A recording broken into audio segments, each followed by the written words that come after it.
तो मैं शुरुआत यहां पर कांग्रेस से ही कर रही हूं। आकाश जाधव जी, क्या वाकई जो गिरिराज सिंह कह रहे हैं, क्योंकि गठबंधन में बड़ी पार्टी आप, तो बड़ा दिल दिखाने की जो आशा है वो भी आपसे की जा रही है। बाकी क्षेत्रीय पार्टियां तो कहीं कहीं उन्होंने तो लकीर भी खींच दी है।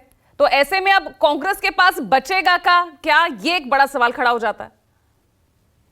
देखिए पूजा जी, मैं तो राजीव रंजन जी से पूरी तरह सहमति रखता हूँ जिस तरीके का उन्होंने विश्लेषण किया है। मैं आपको बता दूं कि कांग्रेस पार्टी ने इस देश को आजाद करने की, स्वतंत्रता की लड़ाई लड़ी थी। आज भी हम लोग क्रोनी कैपिटलिज्म के खिलाफ एक इस देश को गुलामी से मुक्त करने की आजादी कांग्रेस लड़ने जा रही है। इस देश के अंदर जो एनडीए गठबंधन है, जो नेशनल डीलर ऑफ अदानी बन गया है, वर्सेस 140 करोड़ हिंदुस्तानी इंडिया, इस कैपिटलिस्ट वर्सेस 140 आम आदमी, आम हिंदुस्तानी, इस तरीके की लड़ाई आने वाले समय में होने जा रही है।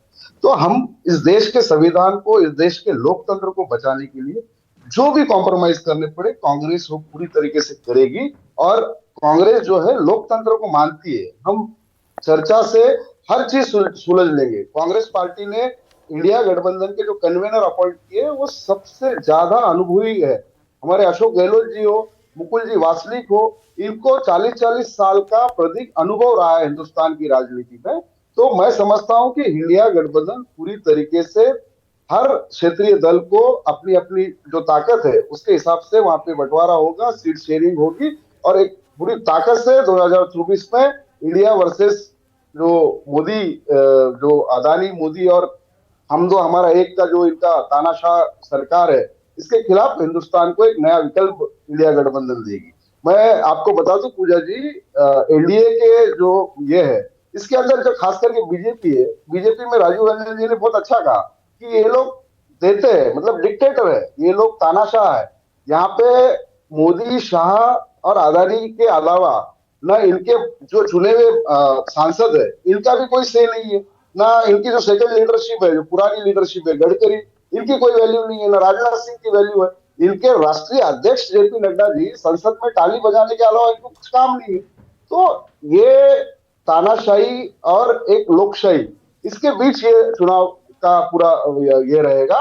और कांग्रेस पूरी ताकत से सभी क्षेत्रीय दलों को, इंडिया गठबंधन के, एनडीए गठबंधन के अंदर जितने भी क्षेत्रीय दल थे उनको सबको खत्म करने का काम आज एनडीए के पास कौन से घटक दल है जिसके पास एक एमपी नहीं है, वैसी पार्टियों को लेके ये लोग देश इंडिया के गठबंधन के सामने एनडीए को पेश कर रहे हैं। जो अटल बिहारी वाजपेयी के टाइम पे एक वैचारिक एनडीए गठबंधन था, आज वो वैचारिक एनडीए का गठबंधन रहा है। लेकिन आकाश जी, जब सीट शेयरिंग की हम बात करते हैं, सितंबर में आप ऐलान कर चुके थे, लेकिन अब तक ना तो सीट शेयरिंग का फॉर्मूला सामने आया, तो उम्मीदवारों की तो बात बहुत बाद में है।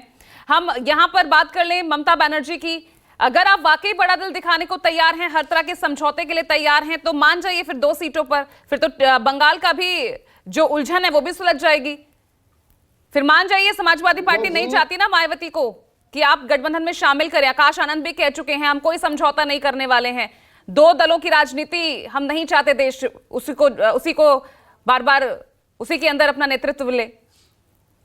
पूजा जी, मैं पहले कह चुका हूं, कांग्रेस संविधान और लोकतंत्र को बचाने की लड़ाई लड़ रही है।